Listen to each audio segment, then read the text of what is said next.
A través de la oscuridad del sistema de desagüe, basura podrida y la peste de agua estancada, el ministro Meisberger, líder espiritual y salvador de mi familia, nos condujo hacia la cámara de Dios. Barb había vomitado 2 veces ante el desdén y el disgusto del ministro. Mis padres la habían reprendido por su falta de respeto y control sobre sus facultades. Yo también había vomitado, pero me lo tragué para evitar el castigo. Cada vez que Barb vomitó, mi madre la abofeteó y le ordenó que recobrara la compostura. Ya le había robado suficiente tiempo a nuestra agenda apretada. Dios estaba regresando a la tierra. Solo los siervos más devotos entrarían a la cámara de Dios, y haber llegado tarde ciertamente penalizaría nuestras posibilidades de entrar. Provocar que el ministro llegara tarde a un evento tan trascendental nos habría conferido la ira de la congregación. Pudimos haber sido expulsados. No podía ni empezar a imaginarme lo que cambiaría si mamá y papá fuesen expulsados de la congregación. Temía por nuestra seguridad, más por la de Barb que por la mía. Mi familia no era originaria de la ciudad. Nos vimos forzados a mudarnos cuando el trabajo de mi papá lo transfirió desde una ciudad del Medio Oeste hacia la sede principal. Mis padres no habían querido venir a la ciudad. Mamá y papá eran seguidores devotos de Jesucristo. Fue así por la totalidad de sus vidas.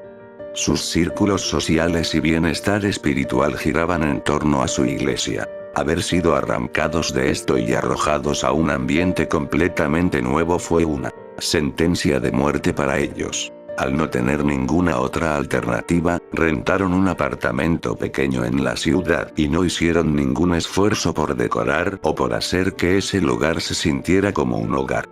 Papá juró que era temporal. Después de 1 año en su posición actual, solicitaría una transferencia hacia otra parte. Muy lejos de la ciudad.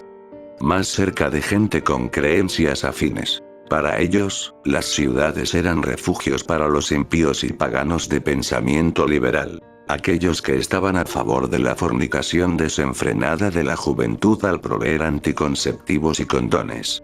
Aquellos que toleraban y aceptaban la abominación de hombres fornicando con hombres.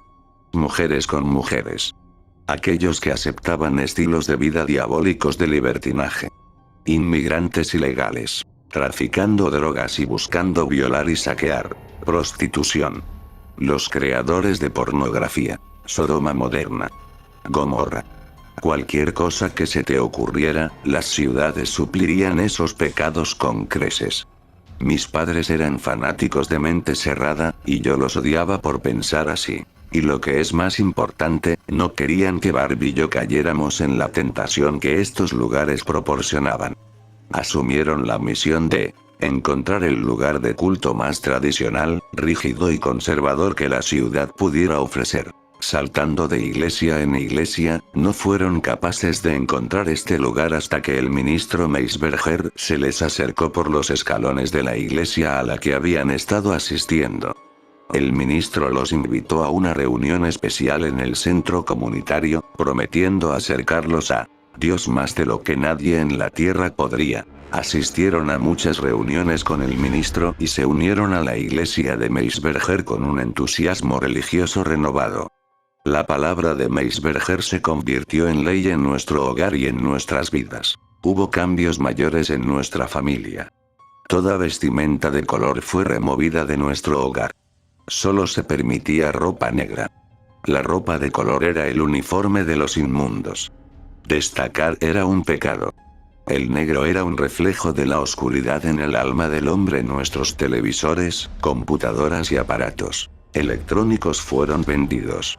Estos eran utilizados para esparcir información errónea y propaganda, y para tentar con pecados capitales al proveer acceso fácil a compras en línea, juegos de azar y pornografía. Nos sacaron a Barb y a mí de la escuela, pues estas eran criaderos para esparcir las intenciones de los inmundos. Que los demás niños vivieran en el pecado nos influenciaría a que pecáramos con ellos. Nuestros profesores nos instruían. Blasfemias y profanidades difundidas bajo el nombre de la ciencia.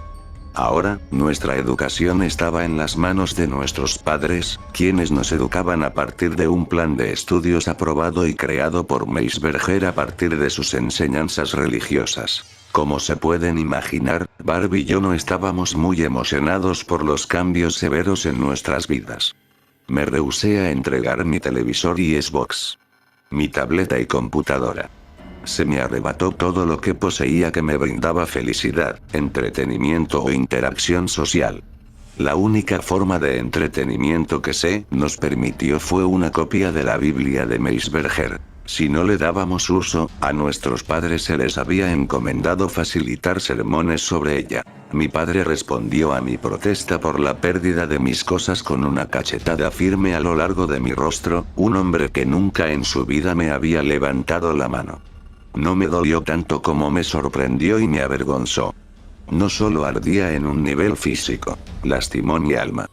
De la noche a la mañana, el hombre que amaba y respetaba se convirtió en un hombre al que temía y despreciaba. A Barb se le hizo mucho más difícil acostumbrarse a nuestro nuevo estilo de vida. Extrañaba a sus amigos y se escapaba de la casa con frecuencia para visitarlos. Regresaba con libros de contrabando y un iPod Nano que podía esconder con facilidad. Mamá y papá estaban dormidos cuando ella se iba y cuando regresaba. Sus excursiones nocturnas transcurrieron sin complicaciones por un tiempo hasta que abusó de su suerte y fue atrapada. Barb llegó a casa y se encontró cara a cara con mi madre, quien había estado bebiendo un vaso con agua. Mamá despertó a papá, iniciando la primera de muchas discusiones explosivas. Me arrastré de la cama para ver lo que estaba sucediendo. Barb les rugía, refiriéndose a ellos como fanáticos religiosos y diciéndoles que Meisberger estaba arruinando nuestras vidas. Ante la mención del nombre de Meisberger, papá impulsó su mano hacia atrás y abofeteó a Barb en la boca con más fuerza de la que había usado conmigo. Barb cayó por la cocina y golpeó las baldosas con un ruido sordo. Se sostuvo el costado de su rostro. Sus ojos se habían ampliado y su mandíbula se había abierto por el asombro. Me sentí identificado con su reacción.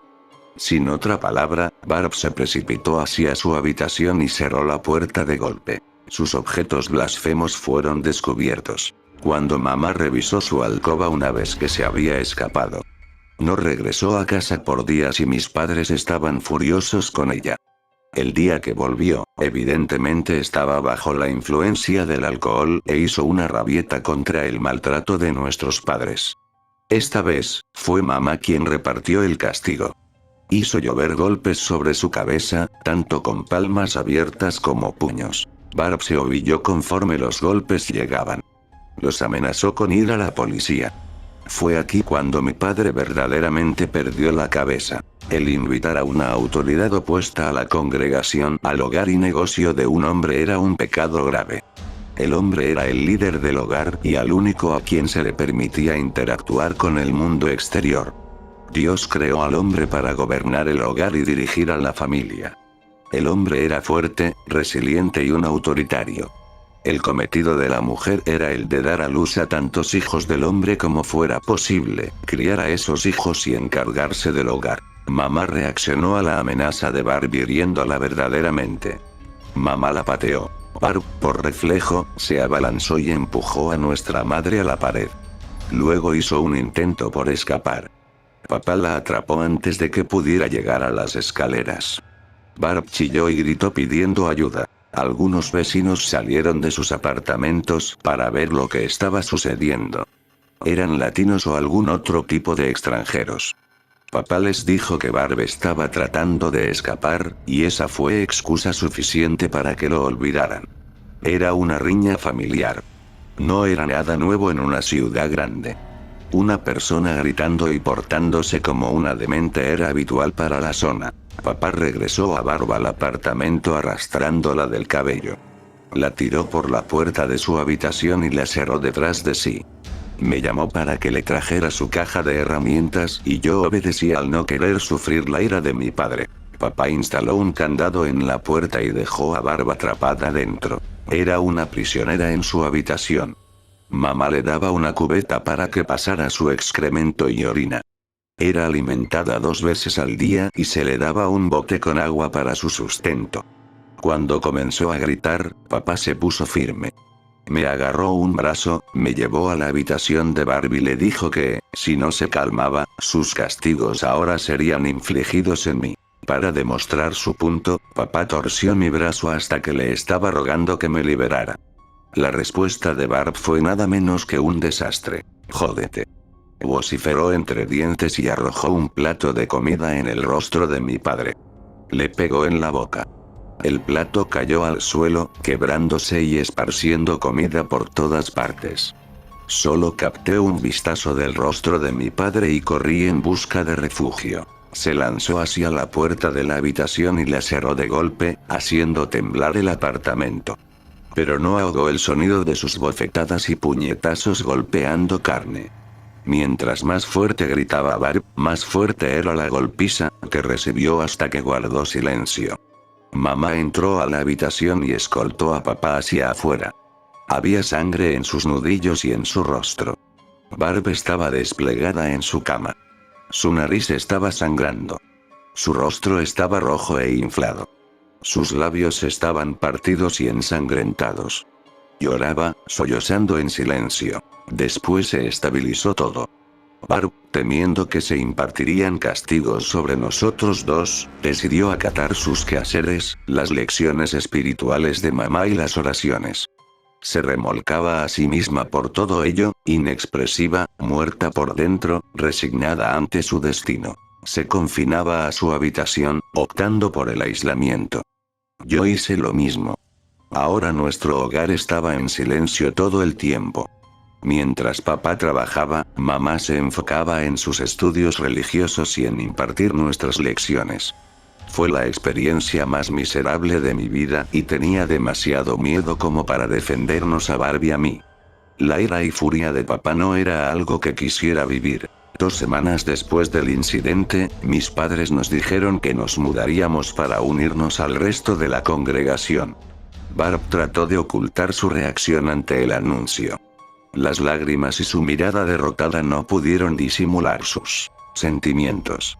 En cuestión de una semana, Meisberger llegó a nuestro hogar y mis padres le entregaron un cheque con sus ahorros de vida. Mis padres donaron todo su dinero a la congregación.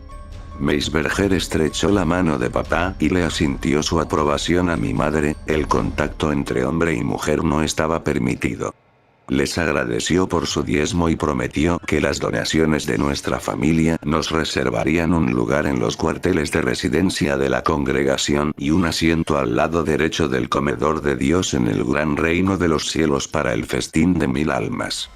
Durante su despedida, nos dijo que esperáramos su llamada telefónica mientras se hacían las preparaciones. Pasó una semana antes de que llegara la llamada. Meisberger había sido bendecido con una visión de la congregación entrando a la cámara de Dios. Se nos dijo que nos vistiéramos con nuestras prendas más finas y que nos encontráramos con él en la dirección dada 1 hora antes de la medianoche. Mis padres estaban atolondrados por la emoción y esperaban que nosotros nos uniéramos a su celebración. Barb impregnó su rostro con una sonrisa falsa y se excusó para ir al baño. Todo su júbilo la sobrecogía. Tuvimos un almuerzo tradicional de arroz blanco, papas hervidas y pollo asado. Comida insípida que no nos seduciría hacia la gula.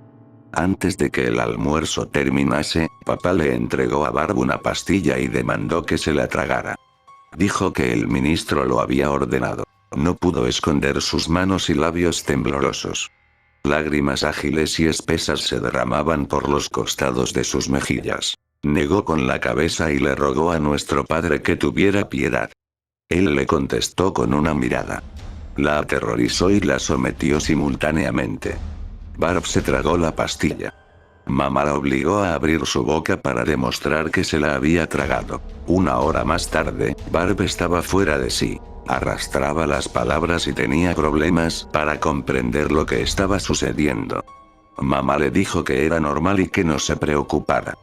Barb se quedó dormida en su silla y papá dijo que era hora de irnos. La levantó por encima de su hombro como un saco de patatas y la cargó afuera del apartamento. Sus extremidades se mecían ácidamente. Se veía muerta, con la excepción de un tic incómodo en su rostro. Nos subimos al elevador y bajamos hacia el estacionamiento. Siguiendo la dirección del ministro, condujimos afuera de la ciudad hacia el punto de encuentro en los suburbios. Barb estaba murmurando en el asiento trasero, semiconsciente. Policía, culto. Y asustada fueron las únicas palabras que pude descifrar. Temiendo por su seguridad, y por la mía, le pedí a mis padres que me explicaran los pasajes del Oscuro Perpetua. Papá me contó sobre la segunda venida de Jesucristo y los eventos del libro de Revelaciones. Los malvados serían castigados con la segunda muerte y amplió su explicación. No le estaba prestando atención. Estaba siendo consumido por pensamientos de intentos de escape. Una hora antes de la medianoche, ya no había muchos carros por donde estábamos conduciendo.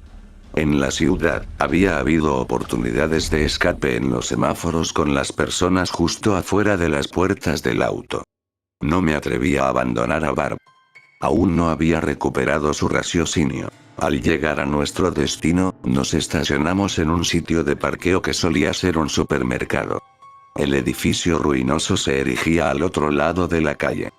Todas las ventanas estaban rotas y había vidrio esparcido por el pavimento. Se veía como si no hubiese sido usado en años. Le pregunté a mis padres si era ahí en donde íbamos a vivir de ahora en adelante. Confirmaron mis sospechas en tanto salíamos del auto. Al cargar a Barb con uno de sus brazos alrededor de mi hombro, ella fue capaz de pararse sobre sus propios pies con algo de apoyo. Quise protestar acerca de entrar al edificio. Se veía inseguro, e ir adentro me asustaba. Temía que colapsara encima de nosotros. Mamá dijo que el ministro le compró el edificio abandonado a la ciudad. Iba a ser renovado y convertido en los cuarteles y área de residencia de la congregación. Íbamos a ser bienvenidos oficialmente en la congregación. Y lo que era más importante, íbamos a presenciar el retorno de Dios a la tierra. Caminamos hacia el patio oscuro y las características del edificio se volvieron más claras. Las ventanas cuadradas estaban rotas y habían sido tapadas con madera contrachapada. Los restos de dos chimeneas metálicas se ubicaban contra la pared, en donde colgaban desde unos cuantos ganchos. En general, el lugar era una posilga horripilante e inhóspita. Y se suponía que se iba a convertir en mi nuevo hogar. En la puerta frontal, mi padre tocó 2 veces y luego otras 6 veces. Las cerraduras rechinantes llenaron el silencio vacío de la noche como un bebé llorón. Éramos las únicas almas en kilómetros a la redonda. Ningún zumbido de la vida de la ciudad. Ningún auto. Ninguna persona. Nada. Mis sentidos iban a toda marcha como si cualquier sonido ligero fuera un peligro que se avecinaba. Meisberger nos saludó. Vestía con una camisa negra de sacerdote con un cuello negro en vez del blanco con chaqueta negra que se usa por tradición. Se disculpó por demorarse tanto en abrir la puerta, que estaba vieja y necesitaba lubricación. Me sentí aliviado cuando vi personas paradas detrás de Meisberger, todas vestidas de negro. Los hombres estaban parados a un lado de la sala. Las mujeres en el otro. Entre ellos, había niños y adolescentes. Sus expresiones se me escaparon al ser tantos de ellos observándome. Antes de nuestro viaje hacia la cámara de Dios, quiero proponer un brindis, dijo Meisberger. Pese a que se veía como una petición, fue una orden directa. Una mujer joven cargó una bandeja de vino para nosotros. Creí que el alcohol era malo, musitó Barb, recuperándose de la pastilla. Al haber sido bendecido por mi mano, este no es alcohol que será consumido por placer. Esto es comunión. La sangre de nuestro Dios, respondió Meisberger, agitado por el cuestionamiento de Barb. Papá le siseó a Barb y alzó su mano para golpearla. Meisberger colocó una mano en el hombro de papá y apagó su enojo. Esta noche no es una noche para la violencia. Jovencita, por favor, no te aproveches de mi gentileza. Ahora y si me hacen el favor de seguirme, los no iniciados deben viajar por un camino diferente. Debo guiarlos hacia el otro lado como su líder espiritual y el emisario de Dios en la tierra. Seguimos a Meisberger por el patio y por un costado del edificio.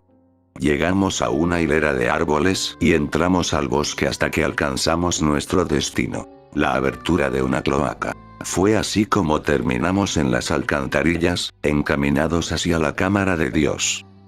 Luego de que Barb vomitara 2 veces, aceleramos nuestro ritmo hasta que llegamos a una intersección en los túneles. Meisberger giró hacia la izquierda. Había 13 candelas encendidas a cada lado del túnel, marcando la entrada. La cámara de Dios, dijo Meisberger en voz alta y siguió caminando.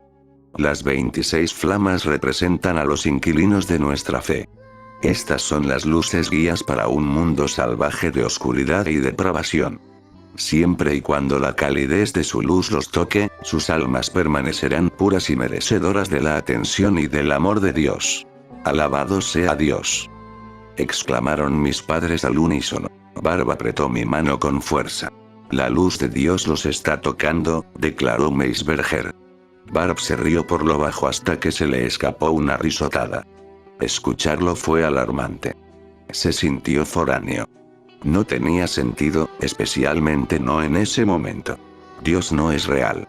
Eres un mentiroso. Confía en mí, pues soy el profeta, la voz de Dios en esta tierra, el salvador de los inmundos sensatos. Tener fe en mí es tener fe en Dios. Rectificación 4:8, Argento el Pontice, citó el ministro. Barb se liberó y corrió. Desapareció en la oscuridad del túnel. Papá la persiguió. El sonido de las pisadas de Barb salpicando en el agua sonaban más y más distantes. La segunda serie de salpicaduras la siguió en un apuro, mucho más veloz. Papá arrastró a Barb hasta nosotros. La obligó a arrodillarse enfrente del ministro. Papá la sostuvo mientras Meisberger negaba con la cabeza, decepcionado. Lo siento tanto, mi profeta, se disculpó mamá con el ministro. Papá le frunció el ceño a mi madre. Al estar a cargo de los niños y de su evolución espiritual, el comportamiento de Barb se reflejaba gravemente sobre ella y, por ende, la casa de mi padre estaba fuera de control. Lo último que querían era que Meisberger viera a Barb rebelándose en contra de la autoridad de sus padres. Papá trató de ponerla de pie. Barb permaneció tendida en el agua de alcantarilla y lloraba. Mamá y papá le gritaron que se pusiera de pie. Ella les dijo con insolencia que se fueran al diablo y le escupió al ministro. Meisberger levantó un dedo para que guardaran silencio. Mamá y papá se callaron de inmediato. Tu fe es débil, Bárbara. Confía en Dios. Confía en mí. O la oscuridad te reclamará como su puta. El ministro hizo su mano y azotó a Barb en el rostro. El sonido reverberó a través del túnel e hizo eco en la distancia. Barb soltó un alarido. Papá y Meisberger la pusieron de rodillas. Así es. Soy una grandísima puta. Quiero que toda la oscuridad del mundo me penetre como una verga gruesa. Soy una ramera. Una maldita zorra sucia. Vociferó mi hermana, y yo permanecí inmóvil, horrorizado. Nunca la había escuchado hablar de esa forma. Sonó como una persona distinta utilizando los labios de Barb para enunciar un lenguaje irremediablemente grosero. Estoy tan avergonzada, se excusó mamá cubriendo su pena con sus manos.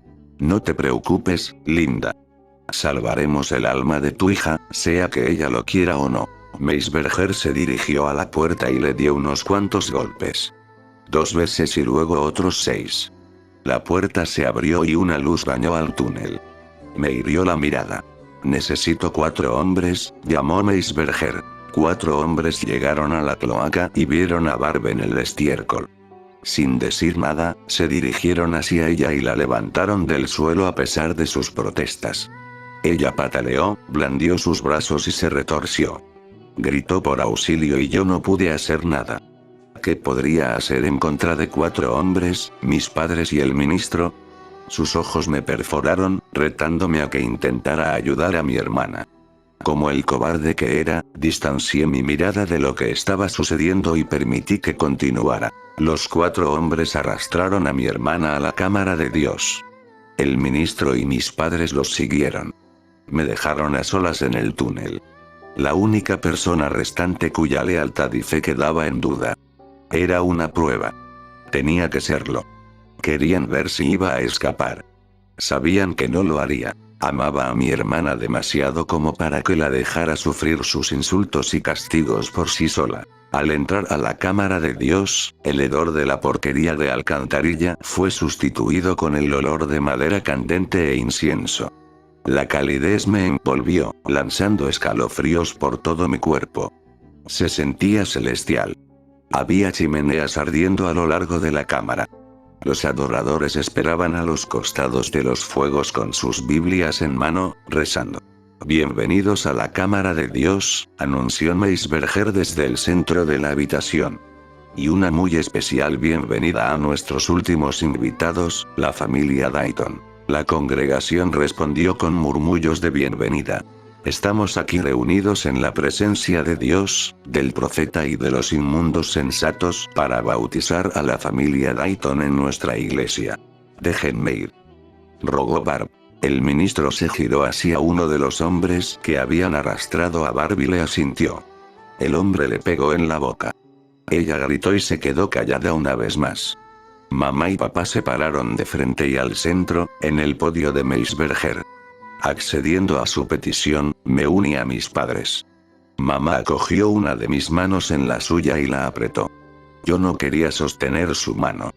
No quería tener nada que ver con ellos. Frente al podio, había un ataúd enorme que se parecía a un sarcófago egipcio.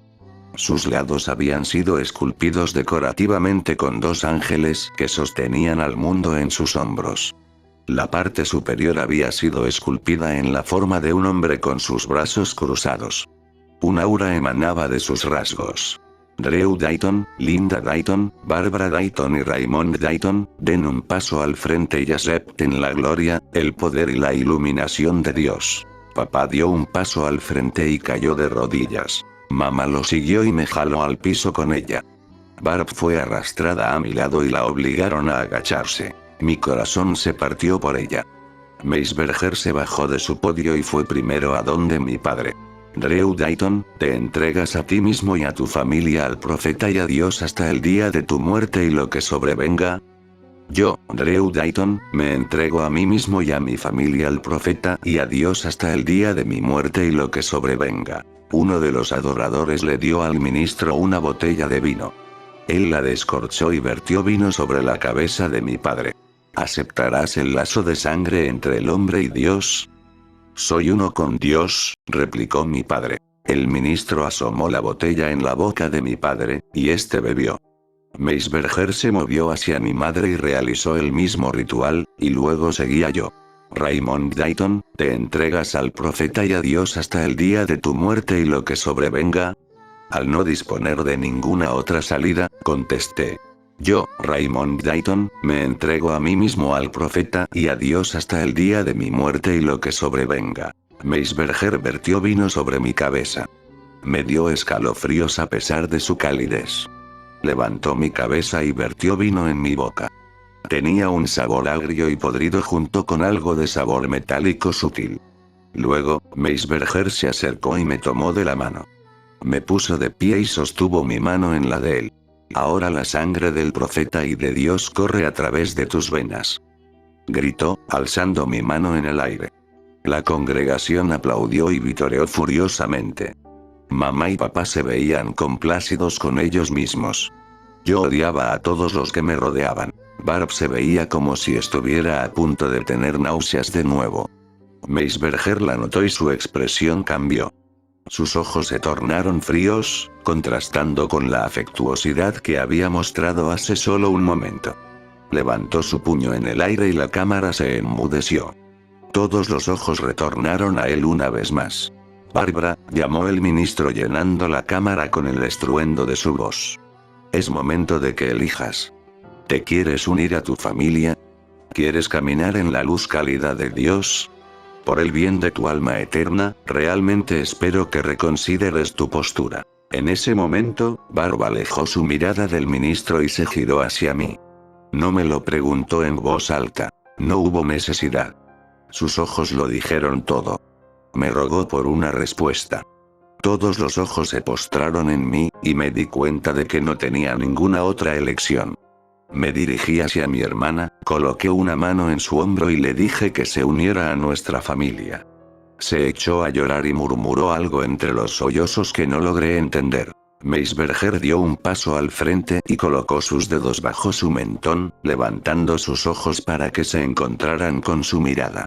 Barbara Dayton, antes de ingresar a esta cámara sagrada, declaraste tu deseo de fornicar con la oscuridad y con los inmundos. Según tu propia confesión, deseaste ser una puta para los inmundos y aquellos que caminan en la oscuridad. ¿Ahora niegas estas afirmaciones? ¿Eliges caminar en la calidez de la luz de Dios? Sí, gimoteó Barbara Dayton, ¿te entregas al profeta y a Dios hasta el día de tu muerte y lo que sobrevenga? Sí, gimoteó de nuevo. El ministro vertió el resto del vino sobre su cabeza y luego colocó los labios de la botella contra los de Barb. Ella recibió el vino en su boca y luego lo escupió, rociándolo por el rostro y la ropa del ministro. La congregación jadeó colectivamente. «¡Loco de mierda! Esto es sangre», le gritó Barb, y un escalofrío me atravesó. Meisberger no reaccionó tras haber sido escupido. Continuó como si nada hubiera pasado. Familia Dayton, Dios los ha bendecido con su sangre, así como ha bendecido al resto de nuestra congregación. Dios da sus bendiciones y demanda fe, oración y sacrificio a cambio. Arrodíllense ante Dios y correspondan su gesto piadoso. Mamá y papá fueron al sarcófago. Yo seguí su ejemplo y me arrodillé junto a ellos. Barb se quedó en su sitio. Meisberger le asintió una vez más al grupo de hombres que llegaron para obligarla a unírsenos. «Suéltenme, cabrones», gritó Barb en tanto era empujada hacia enfrente. El ministro permaneció de pie pacientemente frente al sarcófago. Una vez que Barb estaba en el lugar que le correspondía, dos hombres la sostuvieron. Meisberger les asintió con la cabeza para agradecerles. En su mano, el ministro sostenía una joya con detalle asombroso que estaba incrustada en una daga manchada de sangre. Mi corazón me golpeaba el pecho. Drew Dayton, Dios demanda tributo. Complácelo como has jurado. El ministro arrastró la daga por su propia mano e hizo una mueca. Colocó su mano sobre la boca de la gura esculpida en el sarcófago y derramó sangre en ella. Siguiendo las acciones del ministro, papá pasó la daga por su palma y alimentó al sarcófago. Luego siguió mamá y cortó su mano para darle su sangre a Dios.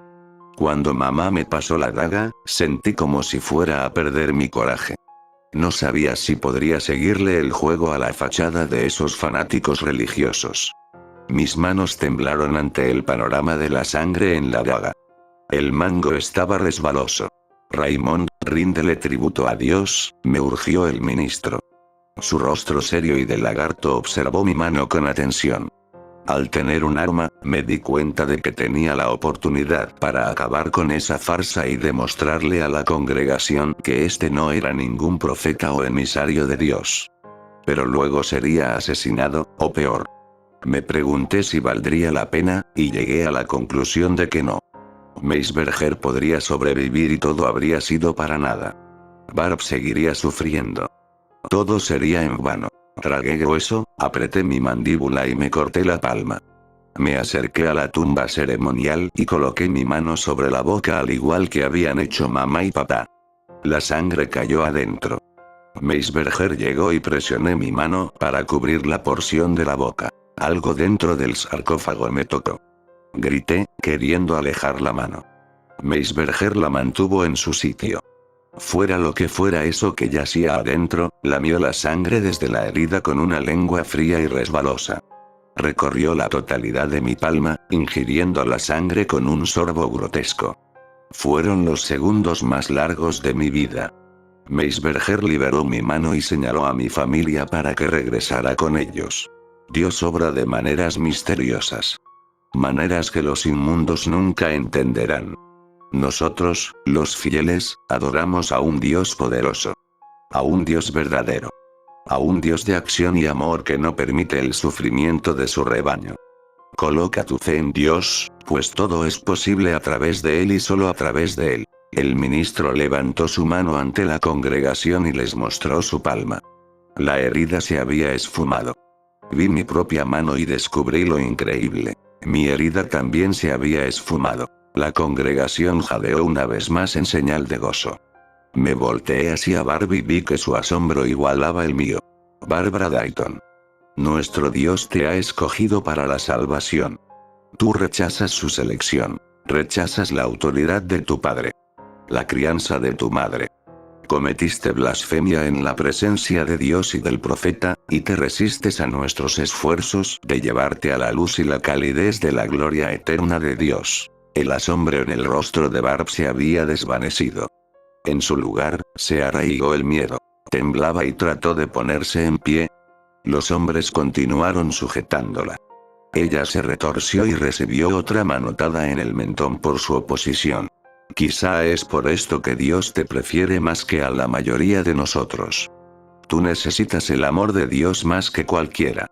Dios me ha comandado que te lleve más cerca de su ser. El ministro gesticuló con una mano hacia el sarcófago y los hombres arrastraron a Barb hacia adelante. Ella gritó y pateó con lo último que quedaba de su fortaleza y espíritu. Mi hermana luchó y luchó, algo que yo había sido muy cobarde para intentar. Cariño, no te resistas. Dios te ha elegido. La alentó mamá. Papá sostuvo a mamá en sus brazos. Lágrimas de alegría se derramaban por los rostros de ambos. Un grupo de mujeres mayores se acercaron a los hombres que sostenían a Barb. Le jalaron su vestimenta y se la arrancaron. Cerré los ojos y me cubrí las orejas. Pero no hizo mucho para ahogar los gritos y el desgarramiento de tela. La multitud que la rodeaba terminó su tarea con facilidad. Barb estaba postrada ante la congregación, desnuda y pálida. No pude soportar verla. 4 de los hombres se habían despegado del grupo. Fueron hacia el sarcófago y, juntos, retiraron la cubierta de roca pesada. El olor de putrefacción antigua flotó desde la tumba abierta. Fue como un animal muerto abandonado bajo el calor. Abrumó al olor de madera candente e incienso. Mis ojos se pusieron llorosos. Me atraganté. Quienes sostenían a Barb la guiaron hacia el sarcófago. Barb se opuso a ellos. ¿De dónde encontró la energía? Nunca lo sabré, pero entre sus gritos, llantos y sollozos, me rogó que la ayudara. Cuando finalmente llegó al sarcófago y dio un vistazo en su interior, el pánico en los ojos de Barb se grabó a fuego en mi memoria. Algo se rompió dentro de ella. El frenesí agitado de su oposición culminó. Una mirada de desilusión dominó sus ojos. Fuera lo que había visto, la obligó a resignarse ante su destino. Meisberger alejó a los hombres de Barb con un meneo de su mano. Ellos liberaron a mi hermana, quien se quedó parada, estupefacta, observando al interior de la boca del sarcófago. Encomendamos el cuerpo y alma de Barbara Dayton a Dios para su paz eterna. Y tomó a mi hermana en sus brazos como un novio cargando a su prometida por el umbral. Un par de manos viejas y marchitas se extendieron desde el sarcófago para recibir el descenso de Barb. El ministro la posó sobre los brazos vetustos y la siguió bajando hasta que ambos estaban juntos en el interior del sarcófago. Con otro gesto de su mano, los 4 hombres volvieron para deslizar la cubierta en su lugar. La cámara de Dios quedó en silencio una vez más. La congregación inclinaron sus cabezas en señal de oración. Esperaba que Barb gritaría. Que daría un último alarido o indicación de angustia. No hubo nada aparte del sonido de mi corazón martillando mis oídos. Esa fue la última vez que vi a mi hermana. Pasaron 5 semanas desde nuestra inauguración como parte de la congregación. Cada mañana comenzaba con oraciones. Luego del desayuno, Meisberger nos presentaba una lección de su Biblia y luego todos iban al frente de la habitación y se cortaban las palmas con una daga. La sangre era recolectada en botellas de vino como nuestro sacrificio para Dios. Estas heridas no sanaban. Eran dolorosas y susceptibles a infecciones. Era una práctica común en la congregación. Las heridas solo sanaban hasta que íbamos a la cámara de Dios a depositar nuestra sangre directamente en la boca de Dios. papá renunció a su trabajo en la ciudad, terminó el contrato de nuestro apartamento y trajo unas cuantas pertenencias valiosas que Meisberger nos permitió conservar en la destilería vieja. Mamá estaba embarazada. Tenía una hermana o hermano nuevo en camino. No sabríamos nada hasta que el bebé naciera. Incluso para emergencias, a las mujeres no se les permitía ver a doctores. Tenía la esperanza de que el bebé naciera saludable, pero no me importaba si mamá vivía o moría después de ello. Lo mismo con papá. No había hablado con ellos desde la noche en la que abandonaron a su hija para ser sacrificada, afuera lo que fuera que se encontrara dentro del sarcófago. Al vivir en la congregación, las oraciones en la cámara de Dios eran raras. En 5 semanas, solo habíamos ido 3 veces a dar sangre directamente. La congregación era capaz de acceder a la cámara a través de una puerta en el sótano. Esta también daba acceso a la puerta que conducía a los túneles de las alcantarillas y al mundo exterior. Solo fue cuestión de amasar el coraje y esperar mi oportunidad. 5 semanas después de haber perdido a Barb, hice mi jugada cuando estaba seguro de que era el momento indicado. Esperé hasta muy temprano por la mañana, me salí de la cama y repté por los cuarteles de los hombres en la oscuridad. Aún no podía arriesgarme a encender una candela. Justo afuera de la habitación, a paso de tortuga para asegurarme de que nadie escuchara mis pisadas, atravesé la destilería hasta que llegué a la puerta del sótano. Una vez ahí, encendí la candela de aceite. Un nudo se torció en mi estómago por los recuerdos de las palabras de Meisberger que volvieron a mí. Siempre y cuando la calidez de su luz los toque, sus almas permanecerán puras y merecedoras de la atención y del amor de Dios. Solo quedaba entrar a la cámara de Dios una vez más y luego llegar a la puerta de los túneles. Al no haber nadie alrededor y con la expectativa de estar solo, me apresuré por el sótano y abrí la puerta hacia la cámara. Las chimeneas se habían extinguido y no había incienso ardiendo, lo cual provocó que el olor en la cámara de Dios fuera más potente que nunca. El sarcófago se encontraba bajo la sombra del podio de Meisberger. Los días previos a mi escape, decidí que no me molestaría con ello. Escapar de la congregación era mi meta. Todo lo demás era innecesario. Y, aún así, me hallé a mí mismo parado frente al sarcófago. No había nadie que impidiera que hiciera eso que había catalogado como innecesario, y que simplemente añoraba por venganza. Nunca creí que se me presentaría la oportunidad. Creí que tendría que huir a toda marcha hacia los túneles siendo perseguido desde cerca. La boca de la gura en el sarcófago estaba lo suficientemente abierta como para que la candela cupiera. Ahora, la decisión estaba entre navegar los túneles sin luz alguna y obtener mi venganza, o enfocarme en asegurar mi escape. Mi mente estaba abrumada, sopesando los pros y los contras en tanto el tiempo se escurría con más y más posibilidades de que fuera encontrado. Lo que seguía apareciendo en mi cabeza era lo cobarde que fui cuando Barb más me necesitaba. Había jurado desde la muerte de mi hermana que no me retractaría ni me dejaría intimidar. No permitiría que esta oportunidad se desperdiciara. Al escudriñar las chimeneas extintas, descubrí exactamente lo que necesitaba entre los restos chamuscados. Un trozo de madera largo y delgado se encontraba a un lado de una de las chimeneas, el cual no había sido usado. Me serviría muy bien como antorcha. Me tomó unos cuantos segundos de aplicación directa para que el pedazo de madera cogiera fuego.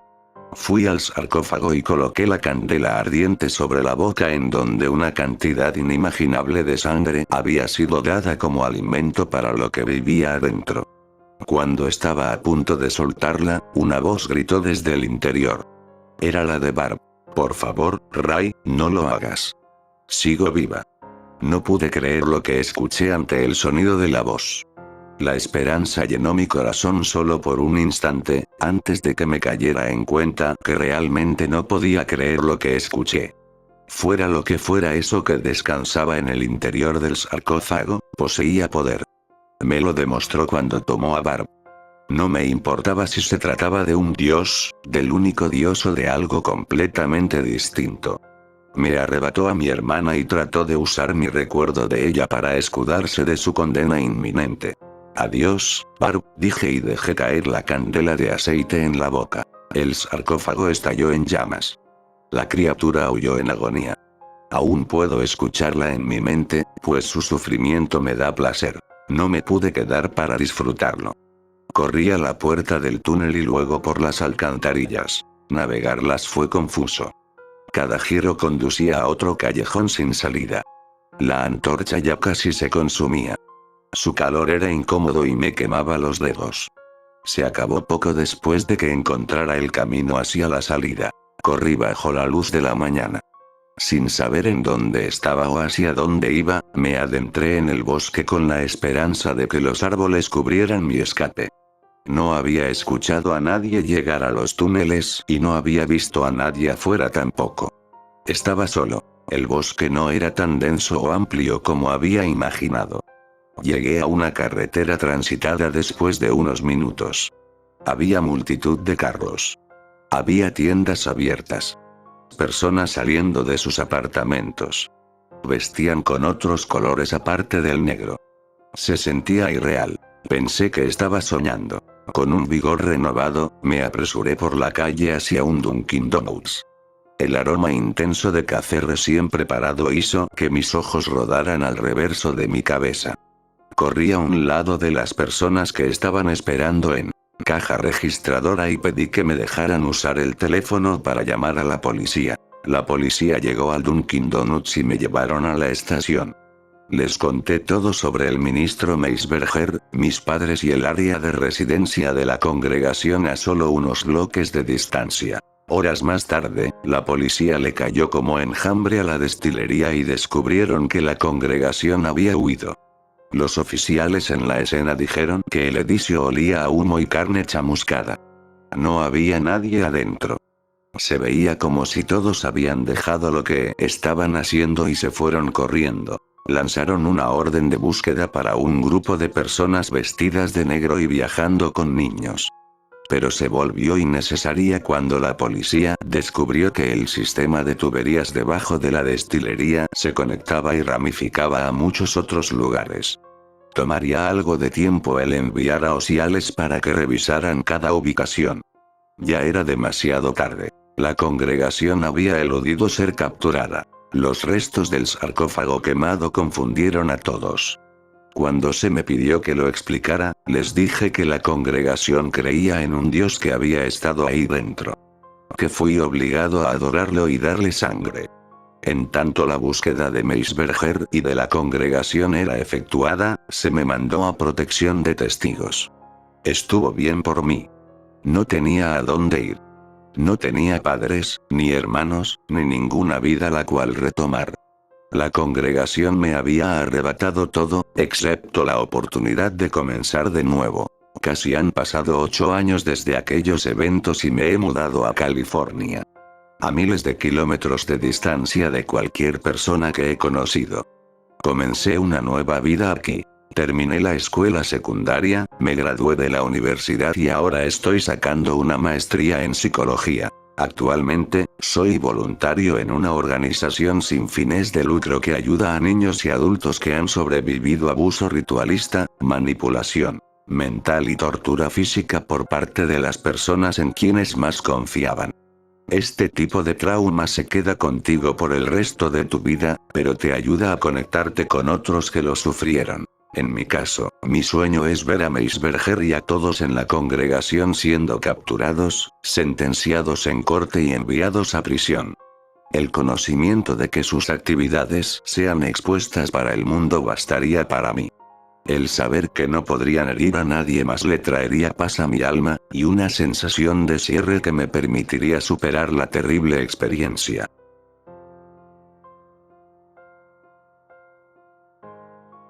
Recuerda suscribirte a MaxiCrip. Buenas noches.